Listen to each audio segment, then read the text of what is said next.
Assalamualaikum warahmatullahi wabarakatuh.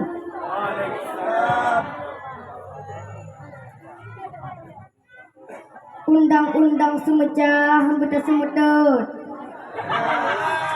Undang-undang tuh beta tuh gentut. Undang-undang pajuh bu beta pajuh ungket. Undang-undang beri salam bersemangat awak dron neseut. Ulun tuan ulang segatu. Assalamualaikum warahmatullahi wabarakatuh.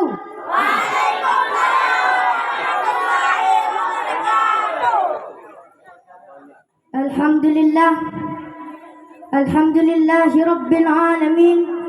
Wassalatu wassalamu ala ashrafil anbiya'i wal mursalin wa ala alihi wa sahbihi ajmain. Amma ba'du.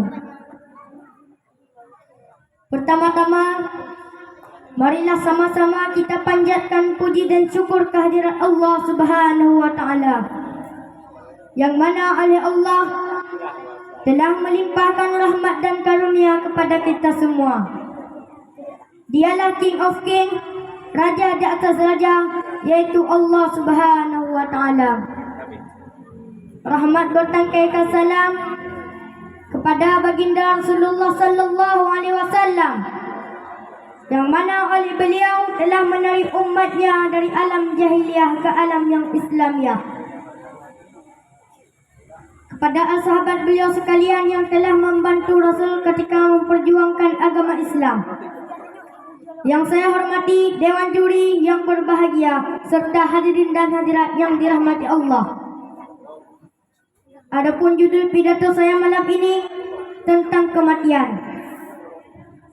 Hadirin kaum muslimin yang dirahmati Allah, sudah menjadi keyakinan di dalam kehidupan kita bahwa setiap yang ada permulaannya tentu akan ada penghabisannya. Setiap yang ada awal mesti akan ada akhir. Tidak ada keabadian di dalam kehidupan ini. Semua orang datang dan pergi, silih berganti oleh pergeseran masa dan pertukaran waktu. Mari uronyo geteo takayan kehidupan getanyo manusia. Sejak geteo dilahirkan dari seorang ibu, geteo dalam keadaan bayi dan akhirnya menjadi anak-anak dan akhirnya menjadi tua. Kemanakah dulunya rambut yang hitam ikal berdarah sekarang sudah menjadi uban? Kemanakah dulunya gigi yang rapi sekarang sudah minta permisi satu persatu? Hoku barakan kulit geteo yang kencang tapi orangnya keriput. Hoku mata geteo barakan yang terang tapi orangnya terasa sukut. Hingga akhirnya ketemulah dengan ajal, yaitu kematian. Maka segolong geteo mati, mari urangnya geteo tamika bekal untuk tapo hadapan Allah. Karena hana geteo ba harta manakala geteo mati. Hana pernah geteo ba dalam kuburan singo. Jam yang sering geteo pakai dengan merek Seiko. Hana pernah geteo ba dalam kuburan singo. HP yang sering geteo pakai dengan merek Oppo.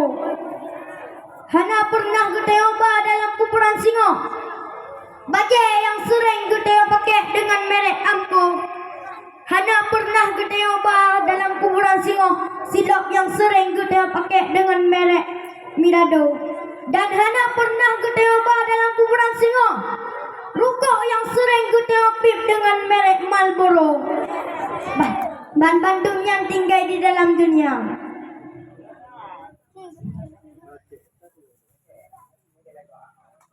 Nyo geteo ban Bandung calon-calon mati.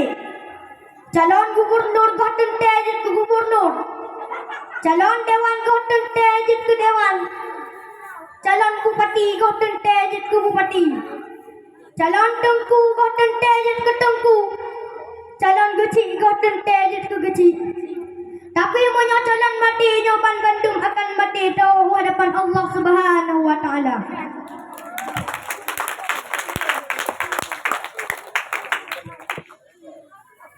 Setiap makhluk Allah pasti akan mati, baik ia merupakan binatang, jin, manusia, malaikat sekalipun. Hanya sebuah cara kita hindar dari kematian. Sehebat apapun getanya orangnya, setinggi apapun jabatan getanya orangnya, sebanyak apapun harta getanya orangnya, setampan dan secantik apapun getanya orangnya, pasti akan mati dan tinggalkan dunianya. Lagi gukan dalam sebuah lagu. Hanatre belamban hanatre tempo, getanya tawa alam bawah. Kadang cin malam, kadang cin urang, le Tuhan sidrakan rahasia. Maka mati gede hanam kente, kadang tengah muda, kadang wate tua, kadang cit wate ubit. Semoga mati gede Bandung dalam keadaan get berlumpuk dengan surga Allah. Amin amin ya rabbal alamin. Hanya Allah kemantang yang saya sampaikan dan akhiri dengan sebuah pantun. Anu itik di dong adu tanah, dijak mengoh di pukung lambak meriah. Badan dan ubit ilmu gok penuh, goh tak dan to'oh wak pegak abah. Dan akhiri wabillahi taufiq walidayah. Assalamualaikum warahmatullahi wabarakatuh.